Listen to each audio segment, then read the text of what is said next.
आखिरी राज कीमियागरी चैनल 2 के तमाम दोस्त व्यूअर अहबाब को सबको मेरी तरफ से अस्सलाम वालेकुम। दोस्तों, क्या हाल है? सुकून अमन है, खैर खैरियत है। उम्मीद करता हूँ अल्लाह ताला के फजल से ठीक होंगे। माज़रत चाहता हूँ दोस्तों, कुछ लेट से वीडियो बना रहा हूँ। और पहले जो मैंने शंगरफ की वीडियो डाली थी उसमें कुछ आवाज़ का चक्कर पड़ गया था। कुछ सेटिंग करते करते आवाज़ ऑफ हो गई थी। मैं वही नुस्खा लेकर हाजिर हुआ हूँ आप लोगों की खिदमत में। चलते हैं नुस्खे की तरफ। मैं शंगरफ कायम का नुस्खा पेश कर रहा हूँ। कायम होगी, इससे काम आप लोग लेना है। ऐसे करें, आधा पाव कंदा कमला सार ले लें, 2.5 तोले नुशादर ले लें, 1 तोला काफूर ले लें। अच्छे तरीके से खरल करें। जैतून का तेल ले लें 1 लंबर, उसके साथ इसे खरल तशिया करें। खरल तशिया करते जाएंगे, ये आखिर में सुर्ख कलर का मोम तेल बन जाएगा।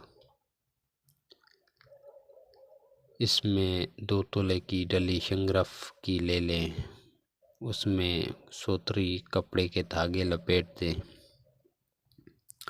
और इसमें पकाएं। जितना हो सकता है उतना पकाएं।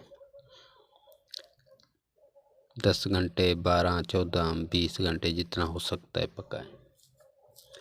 यहाँ से पका के निकाल लें, साफ़ कर लें शंगरफ। अभी ऐसे करें, 1 छटांग कलमी शोरा ले लें, 1 छटांग सुरखकाई ले लें, 1 छटांग फिटकड़ी सुरख ले लें और 1 छटांग जौ और नुशादर ले लें। इसे शहद के साथ खरल करें, ये एक मोम बन जाएगा। इसके दरमियान शंगरफ रखें,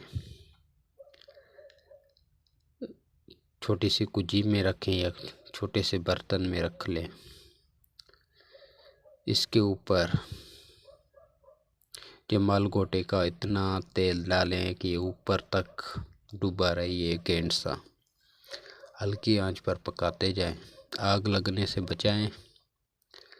ये सब कुछ जल जाए, आप शंगरफ निकाल लें। जिस तरीके से आप चेक करना चाहते हैं, ये शंगरफ कैमल नार अक्सरी तैयार है, जारी है। जब जमाल गोटे का रोहन तेल आ गया तो शंगरफ जारी हो गई है। ये कैमल नार शंगरफ है। ये छोटा सा नुस्खा आप लोगों की खिदमत में पेश किया। अभी इजाज़त दें, चलते हैं एक नए नुस्खे के साथ हाज़िर होंगे। तब के लिए इजाज़त दें। अल्लाह हाफ़िज़।